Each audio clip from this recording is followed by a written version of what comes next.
Hey, what's up, everybody? Welcome into Tom Curran's Patriots Talk podcast. This is The Aftermath. And the aftermath of a 38-15 win in Cleveland today for the Patriots is really interesting to kick through for a lot of different reasons. First of all, as I stated during the week, and as I stated last week, the Patriots are a middle-class team. They have no luxury of looking down their nose at anybody, particularly with a third-string quarterback under center. So when they lined up against the Lions last week, I said, hey, they got a third-string quarterback. I don't care if they're at home. The Lions should be able to take care of a third-string quarterback. Well, they really did not. The Lions I'm talking about. They got ass-whipped, 29-0. I figured the same thing. The Browns are better. They have more talent. They have a coach who actually guided his team to the playoffs in Kevin Stefanski. I think he was a former coach of the year. If not, I think he got my vote in the year as an AP voter, that he was a first-year head coach. So, I'm going to go with 23-16. The red zone woes aren't going to magically disappear. Bailey Zappe's a first-year quarterback. Just second start. Come on, let's get real. Okay, 38-15. So where does that leave this guy who said this on Wednesday? I mean, only if you spent your youth chewing on windowsills would you think that Mac Jones would not be the starter when he's good to go. I mean, if that's what you spent your time doing, you grew up under the electrical wires, good shot that you think there's a chance that Bailey Zappe starts with a full-go Mac Jones. Okay, I'm a convert. I now believe. What do I believe? Well, I don't believe that Bailey Zappe should retain the starting quarterback position for the Patriots. No. But I do believe that if I'm Mac Jones, I understand now that there's a viable option for me if I continue, or I don't know if continue is the correct word. If I don't start to hit the accelerator in my 2022 development. We understood Mac was going to regress a little bit coming into this season. Okay. And in the first game, as they lined up against the Miami Dolphins, it was a 20-7 final. Patriots were woeful on offense. Offensive line, passing game, the whole nine, the whole structure. If Bailey Zappe was out there, it wouldn't have been any better. I don't know if Bailey Zappe would have won at Pittsburgh, but the Patriots did with Mac Jones and a grinding running game. And I'll tell you what, I bring this game up right now. Bailey Zappe can't do what Mac Jones did against the Ravens. Now, you might be saying, wait a minute, didn't Mac have 3 picks and no touchdowns? Yeah, he did.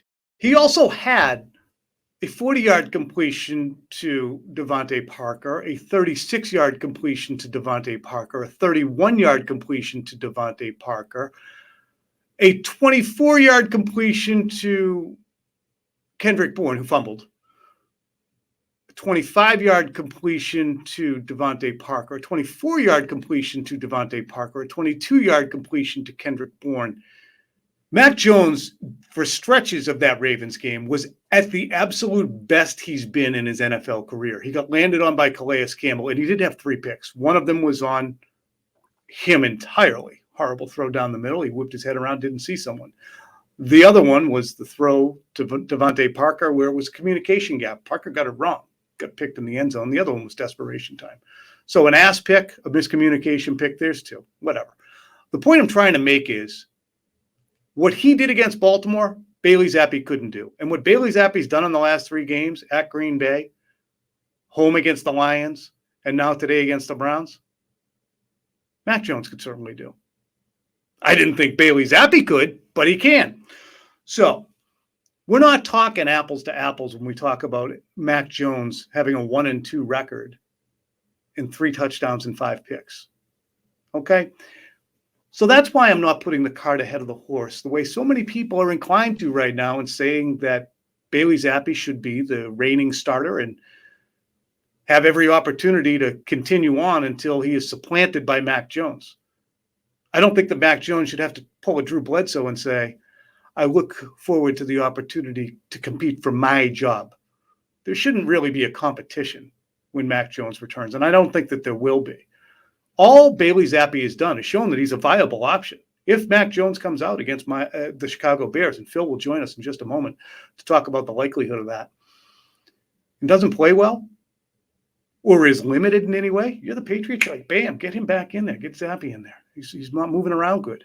He's having some difficulty. And if he played poorly, Mac Jones going forward, and the Patriots were forced to bench him the way they would bench a player at any other position who was playing poorly, i.e., the way Isaiah Wynn ultimately was benched today in favor of Marcus Cannon, then you do it. You cannot mortgage the entire team with preventable play at a position when you have an option that is better. But Bailey Zappe is not going to be the better option. And the only way he will be is if Mac Jones swings the door wide open. Now, here's the thing about Mac that we noticed last summer. Resiliency. He'd have a bad practice. The next practice, he'd be aces. Like aces. He'd have a bad couple of reps. He'd go, he'd pout, he'd kick rocks, he'd talk to a few people. Then he'd come back, he was aces. His resiliency was remarkable in 2021. Whole different kind of resiliency is being asked for now because he's watched somebody do his job. He's watched that person do his job well. He certainly, I'm sure, heard the hue and cry about whether or not he's been to blame for the 5 picks and the 1-2 record. And whether it's been operator error. I'm sure he heard about Mike Lombardi's words. I'm sure he's heard any number of things over the course of time, even if he's not listening to it directly. I'm sure he gets the tenor of it. So he's going to have to show some resiliency and not say, wow, I got set up here. I had an offense that was revamped. I had an offensive coordinator / play caller who'd never done it before. I had to go against Miami down there and then Baltimore. And, I got whatever. Resiliency means you don't come in and lament your situation. You don't question, which Mac had shown a propensity for early in the year. Why are we doing this? I'm not sure.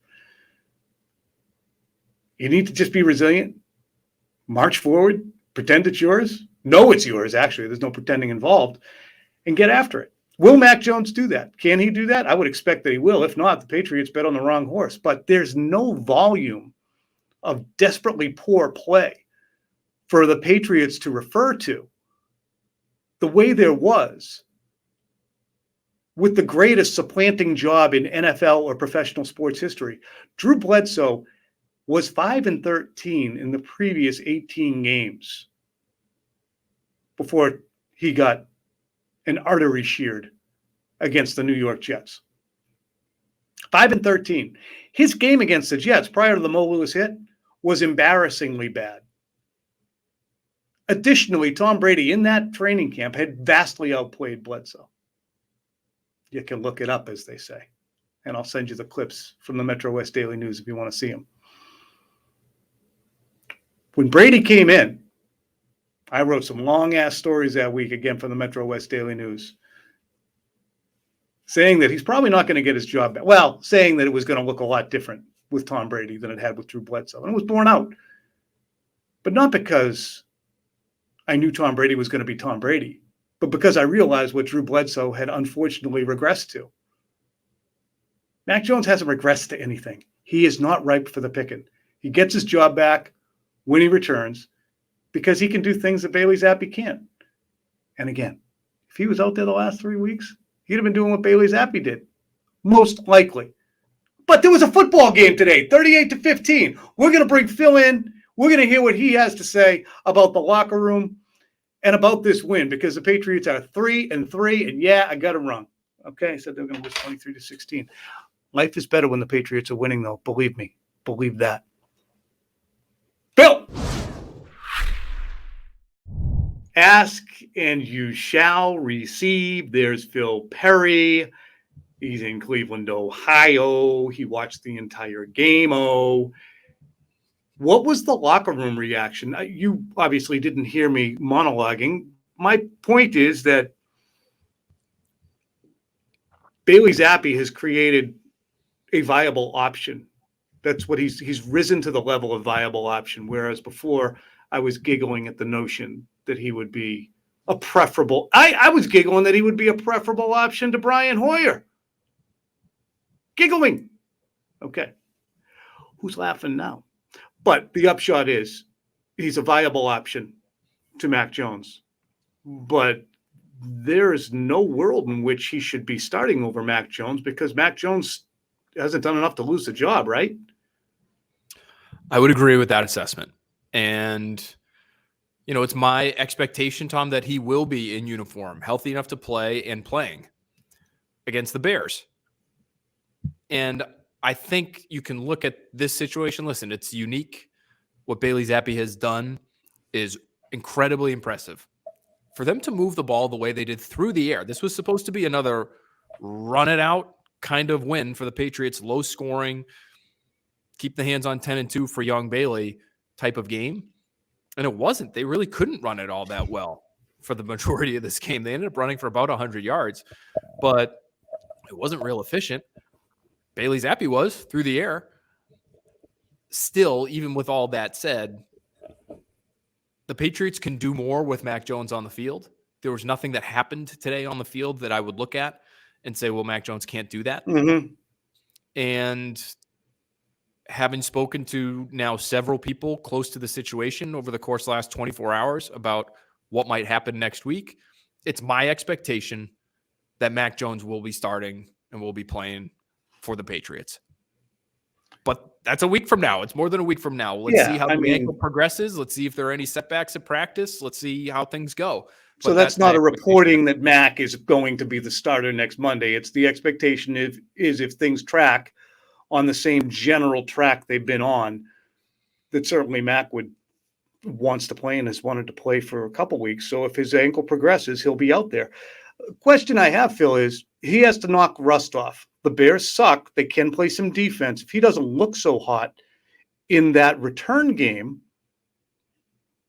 not even losing the game, I mean, the Patriots should be able to handle the Chicago Bears, just given what we've seen now from them and from the Bears. How sticky do you think it might get if the team looks worse with Mac Jones under center? I think it could get sticky. How bad would it have to be, though, do you think, for him to lose the job when healthy? He'd have to look moronic. He'd have to look stupid. And that's the thing. That's one thing that won't happen. He'd have to have bad reads, bad decisions, inaccuracy, all the things that landed him where he is, all the things that helped him win the job over a 10-year veteran who had been an MVP and still didn't have the most accurate arm in Cam Newton, but did have one otherworldly skill that he could still employ, which was running with the football. But Mac, because of his accuracy, mind, poise, understanding of the offense, timing, leadership, all that stuff that we saw in spades in 2021 didn't go away. If he comes back and he's a malcontent and he's wandering around going, how come we're doing this? I still don't get it. And throwing it to the wrong team, I would imagine he's on thin ice. But why in God's, as you said in the postgame, if he goes 0 for 21, then we have a conversation. Yeah, I just think it would have to, you're right. I think it would have to be extreme or drastic, or he'd have to, tweak the ankle again or suffer some other kind of injury. I do look at today's game, Tom, and there are a number of really impressive plays. We can go over them if you want, but there are a couple. I thought the touchdown to Tyquan Thornton was really impressive. Came off his first read, ends up finding the guy for the score. He stepped up in the pocket later in the game, found Tyquan Thornton for a nice big game, made a play on the run to Ramondre Stevenson. There were multiple plays where it looked like I liked his throwaway. I like the throwaway, the early in the game throwaway. Could have been a 15-yard sack. Got out of it, moved out of the pocket, composure, threw it out of bounds. It's in my notes. Phil's doing the John Travolta. I've noted that throw. I noted that throw. I like that throw too. But are any of those plays that Mac can't make? Now, somebody might look at it and say, well, the way Mac was playing this year, maybe he tries to push it down the field instead of throwing it away, and that turns into an interception. And now we're all talking to each other about, well, is that such an emphasis from the coaching staff that he's looking to push it down the field more than he should? Is that just Mac going rogue on his own, looking to be a more explosive player because he's somewhere in the back of his mind, he hopes to be an all-pro quarterback in the next couple of years? These are the conversations we're having. Why does it look the way it does? Why doesn't it look like the guy who beat out the 10-year veteran last year, who was playing it safe and won the job because he knew what to do with the football and the football IQ was very clearly there? I just think this year the offense has been different with Mac Jones. And now that they've had Bailey Zappe in, it has reverted, I would say, in a good way in some respects, to be in the more conservative type of offense that we're used to seeing. To me, the question is, can you play it down the middle? Can you somehow middle that? Can you still be aggressive at times, but maybe dial that back just a tad so Right. that you're also dialing back the interceptions just a tad, so that It's everything funny. looks a little bit better with Mac Jones. You want to reel right through the picks? We can do it. The Xavier Howard pick in the opener on the first drive was dumb. It was a dumb throw. Shouldn't have tested the guy. Ruined a good drive. Matt Castle Micah says that wasn't a Fitzpatrick. dumb throw. Matt Castle says that was not a dumb throw. Just FYI. Well, to throw it at Xavier Howard was. I mean, he's just too good. It was not a dumb throw. It's a dumb matchup to attack, in my estimation. The Micah Fitzpatrick one, again, good idea. Linebacker on Devontae Parker. Bad operator error. You screwed that up. Pilot error. Threw it too far to the right. Brought Fitzpatrick into the play you got to pick. So we got a bad decision. We have a bad throw. Then you have the whip your head around pick that he threw against Baltimore. Not a great call. Not a great throw. Didn't see the linebacker. It's bad, flat bad. Then you have the breakdown in communication with Devontae Parker that you so adeptly pointed out in the end zone throw that got picked against Baltimore. Really kind of cost him a shit ton. And then you have the desperation one. So he's 3-4. Really. I don't give a shit about the desperation one. And you could say all four of them are kind of on him. Zappe's pick last week, that definitely wasn't on him. But again, the level of play is different. He's seeing the Ravens. He's dealing with Miami in the first week with this new offense and 97-degree heat. He's not dealing with the Lions and the friggin' who'd they play today? Browns, right? And the defense is way better right now, ain't it? The defense is better. I think the offensive line really is the biggest piece to this. The amount they've improved from the summer, from week one, where they were a mess. Mm-hmm. But I would say with all those throws, and whether they're bad throws, bad decisions, almost all of them are down the field throws. The one that really wasn't was the whip around off play action type of throw. And so that's what I come back to is it feels like this is an offense that's trying to get explosive. Matt Patricia told us that they tried to create an offense that allowed him to throw the ball down the field more because they liked that from him when they watched him back during his time at Alabama. That was part of the conversation spring and summer. We got to be more explosive. We got to get the ball down the field. They get Devontae Parker. They get Tyquan Thornton. There's clearly this emphasis. Okay, now you've got all these throws down the field. He's one of the deepest throwers in the league. Interceptions come along with that. There are going to be bad throws. They are by their nature more risky.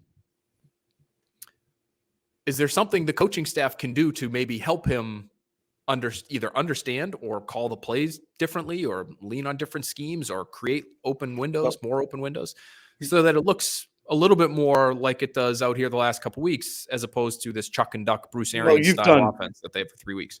You've done excellent work laying it out on the Next Pats podcast, the things that they could do, they could carry forward into the MAC return portion of the program. But I rolled through this against Baltimore because I tweeted something about the performance and why I would never go to Bailey Zappe at this juncture.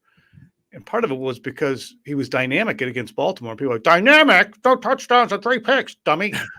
Okay. Completions of 40, 36, 31, 26, 25, 24, 22. And that's it. And he ran the ball a little bit too. He ran the ball a little bit too. Yes, there's a 15-yard scramble in here too. So, I mean, what do we, and that was on a 4th down. Excuse me, that was in the 4th quarter with 11:25 left. It's non-negotiable. There were portions of that game where he was at his most dynamic as a thrower. And he still didn't have great protection, as was borne out by the fact that he ended up leaving the game. What a dream come true it would be to see Mac Jones, if you're a Patriots fan, standing there with his heels on the ground the way Bailey Zappe was today when he had 7 guys protecting him. Mac didn't have that, right, Phil? It felt like he was more consistently under duress. Now, give Bailey Zappe credit. You mentioned the throwaway. He almost got away with a second one. He didn't quite have the juice on the throw to get it back to the line of scrimmage. He ends up getting called for an intentional grounding penalty that pushes him back. They miss a field goal, but that's sort of the drawback of Bailey Zappe is that a throw like that one, which doesn't go into the box score as anything, I don't think, in terms of hits or misses, but that's a throw where arm strength would have been important, and it ends up being a how many yard penalty? Is that a 15-yard penalty? Intentional Wherever he grounding? was when he threw it, right? Down in It's a spot distance. foul. Yeah. Hey, do you think Mac Jones' arm is better than Bailey Zappe's?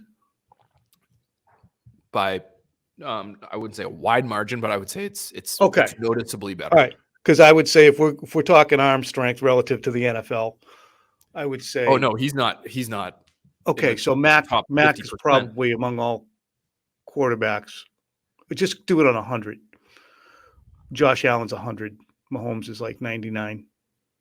I would say that Mac Jones is probably about 68. And I would speed-wise, velocity-wise, not touch, just speed and explosiveness. And I would say Bailey Zappe's probably around 66, 65. So I'll just tell you what people tell me, which is the only reason this guy wasn't a higher pick, the only reason nobody considers him a starter at any point in the future is because of his arm. So, but if he was Mac Jones' height, if he was 6'3", he would be regarded differently. Well, and if some butts were candy and nuts, then every day would be Christmas, Tom. Yeah, but Mac Jones has the same arm, just more height. No. I'm just telling you what people are telling me. No. I know. Like and you know what? You're going to go home today and watch the platform. TV.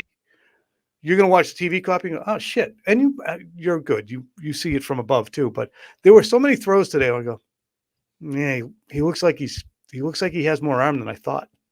Now, Johnny Smith's catch. That's interesting. Yeah. Which throws? Because he didn't really air it out today. Well, the Thornton throw. Really, the underneath the underneath stuff, not the arcing downfield throws that Mac is actually great at, which is not an arm strength, but a touch thing. Right. The Thornton throw for the touchdown. But what was funny is the Johnny Smith long gainer, kind of an ass throw.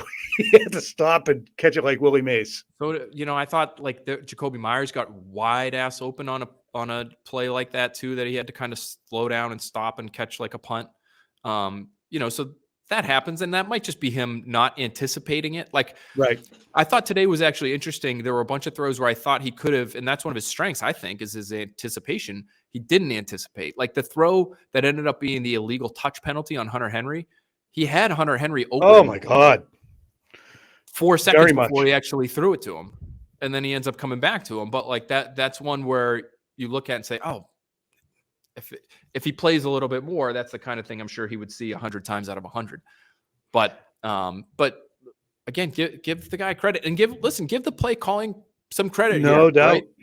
I think the play call for the Stevenson touchdown, how much of this is them understanding Brown's tendencies and understanding that there was going to be a blitz off the left side and that this run call away from that was going to be the perfect call on third and long. That probably was to set them up for a better field goal, Tom, but that ends up being a great call. The 3rd and 1 play action to Hunter Henry where the defender falls down, like everybody's assuming dive into the middle of the line. Great call. They had several play action plays that went for big gains today. They had several screens that I thought were interesting. It's different variations of screens. Yeah.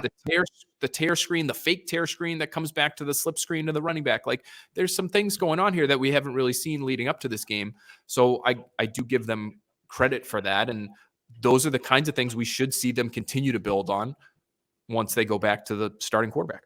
And there's a lot of footwork and there's a lot of ball handling and there's a lot of timing on those screens. So credit the player first, because he probably comes with a specific skill set if he can throw for 6,000 yards and 62 touchdowns. So he's probably pretty accomplished, even if he was doing it at Western Kentucky in terms of skills, even if he doesn't fit the NFL suit the way Trevor Lawrence might. But he's talented, knows how to play the position, knows how to work the position, but then add some credit to the guys that we pilloried, the Joe Judge and Matt Patricias, and the guys who've got these guys ready to run those plays. We got a long week ahead of us, and we got plenty of time to throw all the bouquets we can to the defense, which absolutely, positively deserves them. Turnovers like crazy today. I know, but they were like the first one to Duggar. I'm like, and I said during the week, I said I would rather start this game if I'm the Cleveland Browns or the Patriots. I would rather have Jacoby Brissett under center, and he immediately comes right out, throws to a very well covered, I think it was Njoku, and doesn't even get it far enough downfield. It was like Duggar looked like the intended receiver. And such a stark contrast, Tom, to remember dense. the first drive. Remember the first drive last year when the Patriots played the Browns in New England, and they just ran it down the Patriots' throats all the way to the end zone. It was the only touchdown drive I think they had in the game, but they could not stop them on the ground. They're one of the best rushing teams in football, and they decided to go to the air deep down the field. Jacoby Brissett right off the bat, like play action, boot, rollout pass. Like, what's going on there? Yeah, well, they're not going to expect this is probably what was going on there. And maybe we can get so. Joku. Maybe Kyle Duggar is a guy who bites, but Christ, they had a guy over the top too. Interesting day for Duggar too. I don't spend much time on the defense. I don't want to spend much time on this aftermath pod either, because we're going to kick it around pretty good on your pod, my pod, and all our shows. But Duggar had an interesting day, didn't he? He had one breakdown, but other than that, he was a friggin' beast. Yeah, he lost Njoku on that double move, it looked like, down the sideline, but the pick, he absolutely ran over. I don't know which running back it was, but the poor running back had to pick him up in pass protection. He flattened him and almost got to Jacoby Brissett. That pass, I think, ended up getting tipped at the line, but he must have been bothered by Duggar. He's just such a physical freak. I mean, he is – you can use him like a blitzing linebacker.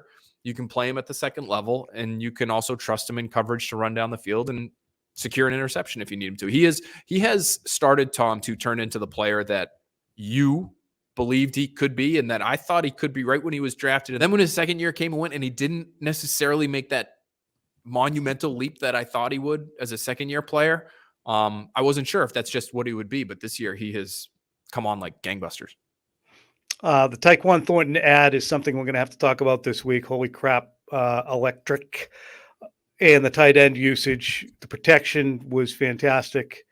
But like I said, I don't want to hammer on this. We spent a lot of time on what will be the conversation du jour, and we got our takes out there before other takes get out there and muddy up the system. I'll own it. I didn't think that Bailey was going to be able to play at that level.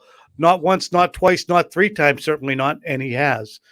And it's made me kind of reconfigure what I expected the conversation to be. And it's really reconfigured what I think the Patriots might be able to do, not because of Bailey Zappe, but because of the defense, because they're going to play three teams in a row, Jets, Bears, and Colts, all of which they should be able to handle. Phil, anything closing from Cleveland before I let you go?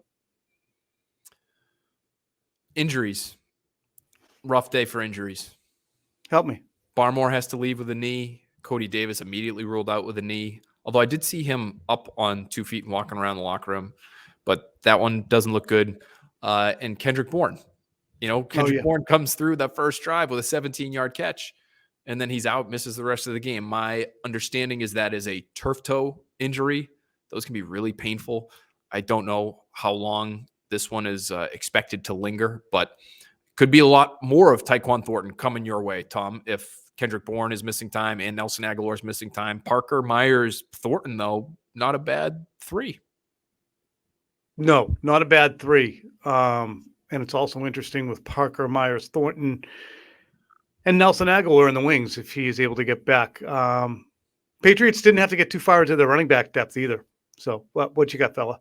Did you guys see the beef on the sideline with? Yeah. Oh, yeah. Parker Hey, and what Troy the hell Brown? happened? It was Troy Brown and wide receivers coach Troy Brown and Devontae Parker. What precipitated that, bro? It was after the first drive of the game for the Patriots. So Parker has this great acrobatic catch. They end up scoring. What happened on that drive? They had a field goal on that. They gummed it up in the end zone. Oh, bunch of and the Hunter Henry in the end zone. That was the first drive. I think. Right. Illegal touch. Anyway, they come back to the sideline. Devontae Parker is not happy. Mac Jones is talking to him. Somebody else is talking to him. Troy Brown comes over, says something to Devontae Parker from afar. Devontae Parker loses his stuff. And I don't know if there was something been brewing between those two necessarily on the sideline before I started watching, but had to be pulled away. Was having Damian Harris and DeMarcus Covington try to calm him down. He was really hot, Devontae Parker was. Troy Brown kind of walked away on his own. I found out later that Troy basically was telling Devontae to chill when it came to some sort of disagreement he had with Brown's defenders. So he was talking to Brown's defenders. Troy said something about, hey, can we Can we get back to the huddle? Can we get back to the sideline? Can we just focus on what we're supposed to be focused on? And Devontae Parker kind of lost his stuff on Troy Brown there briefly. But they made up. They shook hands. They had a few words. It sounds like after the fact, talked to some people after the game that they're all good. But that was kind of wild. We don't usually see that on the Patriots. No, sideline. don't see that. Saw it on the Panthers sideline. Robbie Anderson blew a gasket today. Gets sent out by Steve Wilkes. But no, don't Steve see Wilkes, it. put your foot down. Well, we saw a little bit with Bill last week. These wide receivers are giving the coaches a run for their money. Oh, Bourne and Bill, you're right. All right, man. You travel safe coming back home. And, of course, the breakdown is tomorrow night. So we'll see you then. Sounds good. Talk to you soon. Bye, guy. Bye.